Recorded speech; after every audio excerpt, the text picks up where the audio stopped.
Hello guys, সবাই কেমন আছো? আশা করি সবাই ভালো আছো। তো চলে এসেছি আর একটা ভিডিও নিয়ে। তো দেখতেই পাচ্ছ সবার ফার্স্টে এখানে 6 পিস মতো আমি রুই মাছ নিয়ে নিয়েছি, মাথা ধরে 6 পিস। তো দেখতে পাচ্ছ এবার নিয়ে নেব আলু। এখানে আলু নিয়ে নিয়েছি, তারপর নিয়ে নিয়েছি আদা কুচি। তা দেখতে পাচ্ছ মাছগুলো ভালো করে ধুয়ে নিয়েছি, আলুগুলো কেটে নিয়েছি লম্বা লম্বা করে। এদিকে আদাটাও আমি পেস্ট করে নিয়েছি। তো এবার আমি মাছের মধ্যে লবণ হলুদ মাখিয়ে নেব।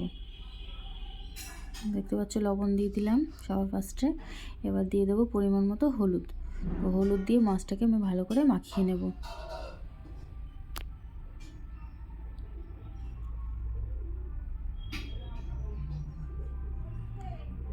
তো দেখতে পাচ্ছ মাছটাকে আমি ভালো করে হলুদ দিয়ে মাখিয়ে নিয়েছি।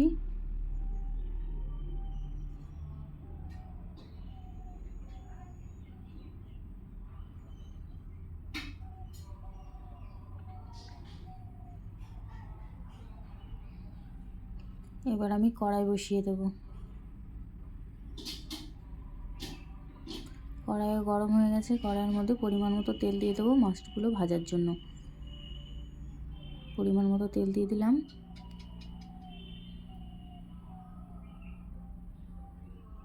দেখতে পাচ্ছ তেলটাও গরম হয়ে গেছে। এবার মাছগুলো একে একে ভেজে নেব, এই পিট পিট করে মাছগুলো ভালো করে ভেজে নেব।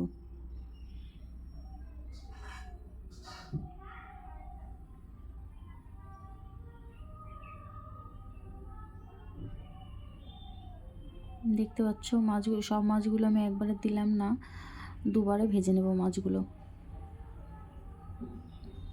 উল্টে দেবো মাছগুলো এবার।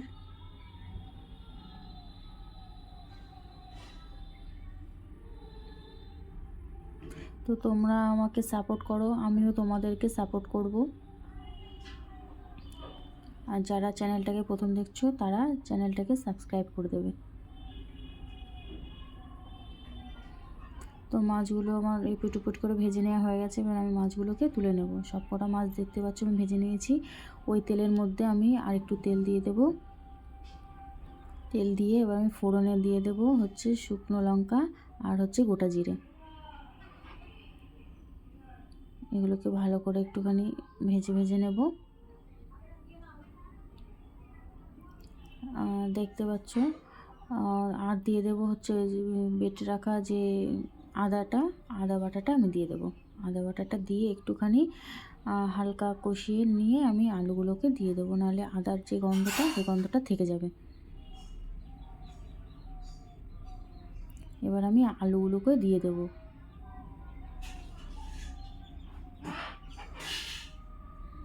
দেখতে পাচ্ছ আলুগুলো দিয়ে দিয়েছি। এবার একটু লবণ দেব, লবণ দিয়ে আলুটাকে ভালো করে ভাজা ভাজা করে নেব।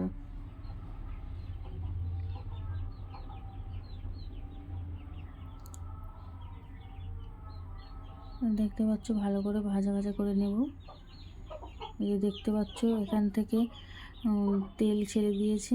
আমি কোনো রকম জল ইউজ করিনি এখনও পর্যন্ত। আর এইদিকে আমি বাটিতে নিয়ে নিয়েছি জিরের গুঁড়ো, পরিমাণ মতো শুকনো লঙ্কার গুঁড়ো আর হলুদ গুঁড়ো দিয়ে এটাকে আমি জল দিয়ে গুলিয়ে নেব। পরিমাণ মতো জল দিয়ে এটাকে আমি ভালো করে মিশিয়ে নেব।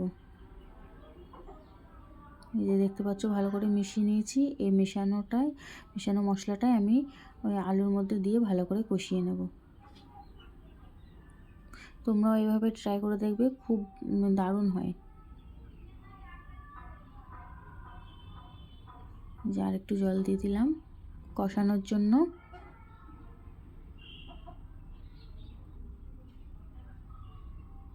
যে ভালো করে কষিয়ে নিয়েছি।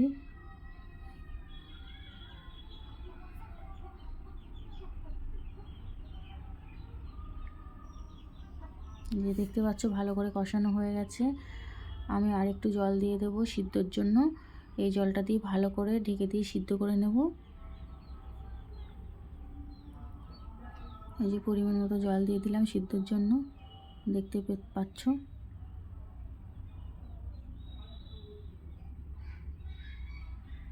এই যে দেখতে পাচ্ছ ভালো করে কষানো হয়ে গেছে, আলুটা সিদ্ধ হয়ে গেছে। যে দেখতে পাচ্ছ আমি একটা আলু দেখিয়ে দিলাম, সিদ্ধ হয়ে গেছে।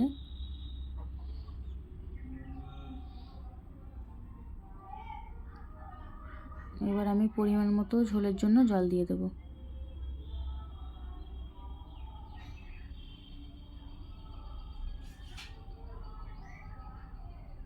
এই যে পরিমাণ মতো জল দিয়ে দিলাম ঝোলের জন্য। এবার ঝোলটাকে আমি ভালো করে ফুটতে দেবো। ঝোলটা ফুটে গেলে মাছটাও দিয়ে দেবো। যে মাছটাও দিয়ে দিচ্ছি।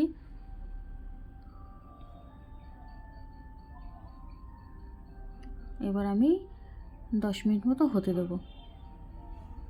তোমরা চাইলে গরম মশলা দিয়েও নামাতে পারো, কিন্তু আমাদের বাড়িতে অতটা গরম মশলা কেউ পছন্দ করে না, ওই জন্য আমি দিলাম না।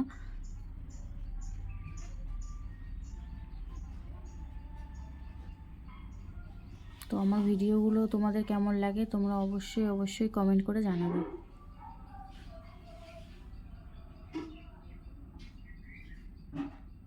এই যে দেখতে পাচ্ছ ফাইনাল লুক কেমন হয়েছে।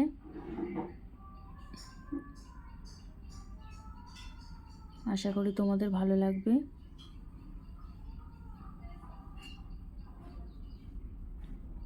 তো সবাই ভালো থাকবে আর এভাবেই সাপোর্ট করে যেও। তো টাটা।